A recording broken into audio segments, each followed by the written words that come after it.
नमस्ते। आप सब लोगों का स्वागत है योग दर्शन की नई व्याख्यान माला के इस कार्यक्रम में। आज हम बात करेंगे योग दर्शन में समाधि पाद के पहले सूत्र की।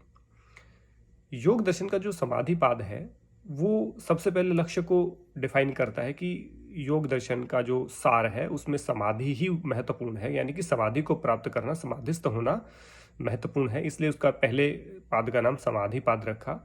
पहला जो सूत्र है वो बहुत उपयोगी है, बहुत इंपॉर्टेंट है, और मुझे व्यक्तिगत रूप से लगता है कि यदि आप योग दर्शन के पहले सूत्र को ठीक से समझ पाएंगे, यदि आपने योग दर्शन के पहले पाद के पहले सूत्र की मूल भावना को समझ लिया, तो मुझे लगता है बाकी के 194 सूत्र आपके लिए बड़े आसान होंगे।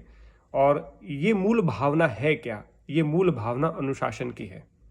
बिना अनुशासन के योग संभव है ही नहीं। योग छोड़िए, सफलता छोड़िए, समाधि छोड़िए, मोक्ष छोड़िए, मैं ये कह रहा हूं आम जीवन भी यदि आपने जीना है, सुखमय जीवन या आम साधारण जीवन भी जीना है, तो भी वो बिना अनुशासन के पूरा नहीं हो सकता। आप रोड पे चलते हैं तो बिना अनुशासन के आप गाड़ी भी ड्राइव नहीं कर सकते, बिना अनुशासन के आप रोड भी क्रॉस नहीं कर सकते, बिना अनुशासन के आप खेती नहीं कर सकते, बिना अनुशासन के आप बिजनेस नहीं कर सकते, बिना अनुशासन के राजनीति नहीं हो सकती, बिना अनुशासन के कोई भी कार्य सफल नहीं हो सकता। आप ये मानिए।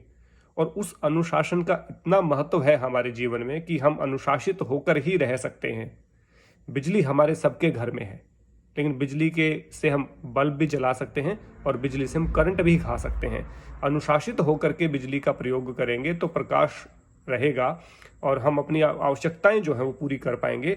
और यदि उसका उपयोग ढंग से नहीं करेंगे, अनुशासित होकर के नहीं करेंगे, तो वो हमें नुकसान भी पहुंचा सकती है, उसका दुरुपयोग भी हो सकता है। इसलिए अनुशासन कितना महत्वपूर्ण है ये जानते हैं पहले सूत्र के साथ। पहला सूत्र है अथ योगानुशासनम। अथ का मतलब, अथ योग और अनुशासन तीन शब्द हैं। अथ का मतलब है अब, योग का मतलब है समाधि, और अनुशासन का मतलब है एक नियमबद्ध, एक नियमबद्ध व्यवहार हम करें, एक एक विशेष प्रकार की पद्धति का प्रयोग करते हुए हम आगे बढ़ें। यानी कि अनुशासित होने का मतलब है एक नियमबद्ध आचरण हम करें, एक ऐसा आचरण जिसमें किसी प्रकार का आलस्य ना हो, किसी प्रकार का प्रमाद जिसमें ना हो, किसी प्रकार का एक्सक्यूज जिसमें ना हो, उसको हम अनुशासन कहते हैं।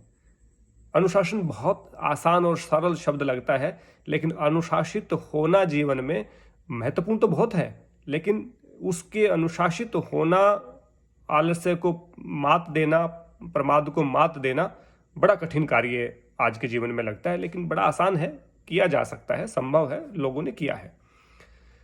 अथ योग योग अनुशासनम, यानी कि अब हम योग माने समाधि, समाधि को प्राप्त करने के लिए जिस प्रकार के अनुशासन की आवश्यकता होती है, या जिस जिस तरह के अनुशासन की आवश्यकता है, या जिस जिस तरह के नियमबद्ध आचरण की आवश्यकता है, या जिस प्रकार के संयमित और नियमित जो आचरण की आवश्यकता है, उस आचरण को बताने वाले ग्रंथ को शुरू कर रहे हैं। ये इसका अर्थ हुआ। माने अब हम योग यानी कि समाधि को बताने वाले, समाधि को प्राप्त करवाने वाले ग्रंथ का प्रारंभ कर रहे हैं, ये भी आप कह सकते हैं। आप ये भी कह सकते हैं और विस्तार से इसको कहना चाहें कि अब नाउ यानी कि अर्थ माने अब हम योग यानी समाधि, जिस मार्ग से समाधि को प्राप्त किया जा सकता है, जिस अनुशासन से समाधि को प्राप्त किया जा सकता है, जिस नियमबद्ध व्यवहार और आचरण के माध्यम से समाधि को प्राप्त किया जा सकता है, उस ग्रंथ को हम प्रारंभ कर रहे हैं, शुरू कर रहे हैं। तो एक बात तय हो जाती है कि योग बिना अनुशासन के तो हो नहीं सकता। आज मैं कर रहा हूं, कल मैं 10 दिन नहीं कर रहा, ये अनुशासन नहीं है, ये लैक ऑफ डिसिप्लिन है। तो अनुशासन होना कैसा चाहिए? अनुशासन का मतलब है कंटिन्यूटी के साथ, एक चीज जो रेगुलर हो, कंटिन्यूटी। यानी कि हम मोटिवेशन आज ले लें कि मुझे बहुत कुछ करना है, और मोटिवेशन से बहुत ज़्यादा हाइप आप लेकर के काम करें, 10 दिन आप काम करें, फिर 20 दिन आप रेस्ट करें, ऐसा नहीं। अनुशासन होता नियमित रूप से कोई चीज की जाए, नियमबद्ध होकर के की जाए, एक एक पूरे कंटिन्यूटी के साथ कोई चीज की जाए, एक मर्यादित और संयमित रह करके कोई चीज की जाए, वो अनुशासन होता है। अनुशासन ही सफलता की सीढ़ी है। यदि अनुशासन नहीं है तो आप किसी भी क्षेत्र में कोई भी सफलता प्राप्त नहीं कर सकते। अनुशासन केवल योग में ही आवश्यक नहीं है, बल्कि अनुशासन जीवन के हर पहलू में आवश्यक है। आप देखिए क्यों सबसे पहले अनुशासन की बात की महर्षि पतंजलि जी ने। समाधि की सीधी योगशित वृत्ति निरोध से भी शुरू कर सकते थे, तदा दृष्टु स्वरूप अवस्थानम से भी शुरू कर सकते थे, चित्त को बता करके भी शुरू कर सकते थे, या मन बुद्धि अहंकार को बता के भी शुरू कर सकते थे, या अभ्यास वैराग्य से भी शुरू कर सकते थे, या वृत्तियों के नाम से भी शुरू कर सकते थे। क्यों नहीं किया? क्योंकि वो कहना चाह रहे हैं, देखिए इस सूत्र की मूल भावना को जब तक आप नहीं समझेंगे, मुझे नहीं लगता आप योग दर्शन को बड़े अच्छे से समझ पाएंगे। और इस मूल भावना को समझने के लिए बहुत सारे रिसर्च की आवश्यकता होती है, बहुत सारा पढ़ने के बाद, समझने के बाद, लिखने के बाद जो मेरा विचार है मैं आपको वो शेयर कर रहा हूँ कि योग एक ऐसी परंपरा, माने समाधि एक ऐसी चीज है, समाधि एक ऐसी स्टेज है जिसको एक नियमबद्ध आचरण या अनुशासित होकर के या नियमित होकर के या संयमित होकर के या एक कंटिन्यूटी के साथ ही पूरा किया जा सकता है, उसको प्राप्त किया जा सकता है। इसलिए अथ योग अनुशासन की बात की कि उस योग को केवल और केवल अनुशासन से प्राप्त किया जा सकता है। बिना अनुशासन के समाधिस्थ नहीं हो सकते। तो उस समाधिस्थ होने के लिए जिस प्रकार के नियम कानून या जिस प्रकार की के संयमित होने की या जिस प्रकार के नियमबद्ध आचरण की आवश्यकता है, उस आचरण को बताने वाले ग्रंथों को हम शुरू कर रहे हैं। तो यहाँ से ही आप समझ लीजिए इस योग दर्शन की मूल भावना में अनुशासन है। तो अनुशासन के माध्यम से और सिस्टमेटिक तरीके से उसके बाद समाधि की परिभाषा दी, उसके बाद किस प्रकार की सिचुएशन होगी, ये ऐसा नहीं तो फिर किस प्रकार से वृत्ति सारूप मित्रत्व की बात होगी, वृत्तियाँ कितने दुख देने वाली, सुख देने वाली, फिर वृत्तियों के बाद फिर वृत्तियों के निरोध का उपाय अभ्यास वैराग्य तन निरोध की बात की गई। तो सिस्टमेटिक तरीके से पूरे 195 सूत्रों को रखा है और उन 195 सूत्रों का जो सिरमौर है, जो स्टार्टिंग है, जो आरंभ है, वो सबसे पहला है अथ योगानुशासनम। तो मुझे लगता है कि इसकी मूल भावना को समझने की आवश्यकता है। अथ माने अब, योग माने समाधि, और अनुशासन माने उस समाधि को प्राप्त करने के लिए जिस अनुशासन की आवश्यकता है, जिस नियमबद्ध आचरण की आवश्यकता है, जिस प्रकार के संयमित व्यवहार की आवश्यकता है, जिस प्रकार एक अनुशासित होकर के, एक डिसिप्लिन होकर के उस मार्ग पर चलने की आवश्यकता है, उसको समझने की आवश्यकता है, उसको हम कहते हैं अथ योग अनुशासनम।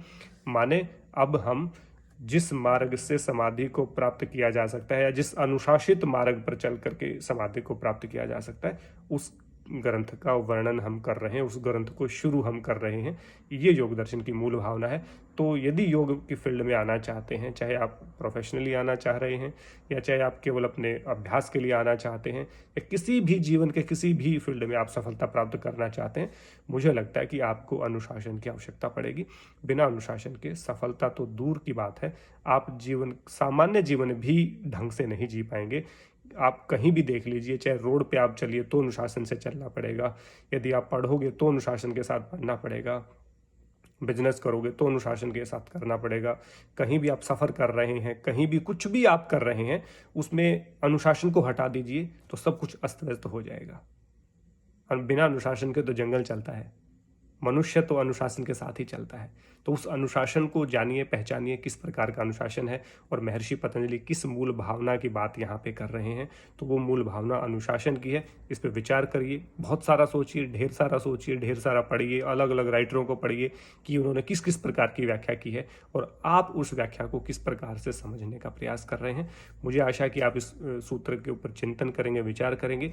इस सूत्र पे किया गया चिंतन और विचार आपके आगे आने वाले 194 सूत्रों को आसान कर देगा, सरल कर देगा, सुगम कर देगा, आपको समझने में बड़ी आसानी होगी। इसलिए इस सूत्र को के बारे में चिंतन करिए, सोचिए, विचार करिए, अपने टीचरों से पूछिए या अन्य जो भी सोर्स आपको मिल सकता है, खूब सारा पढ़िए, खोज खोज करके पुस्तकों को पढ़िए, उनमें किस प्रकार की बात की गई है, अनुशासन क्या होता है, उसके शब्दार्थ पे जाइए, उसके पर्यायवाची देखिए, उसके समानार्थी देखिए, सब कुछ देखने का प्रयास करिए। मुझे लग रहा है इसके बाद आपको योग दर्शन की मूल भावना समझ में आएगी। इसी आशा और विश्वास के साथ आप सब लोगों का बहुत धन्यवाद। कोई आपका सवाल है तो आप मुझे कमेंट करके बता सकते हैं। जब भी मुझे समय होगा मैं आपके कमेंट का रिप्लाई करूंगा। आप सब लोगों का बहुत बहुत धन्यवाद। जय हिंद, जय भारत, सबको नमस्ते।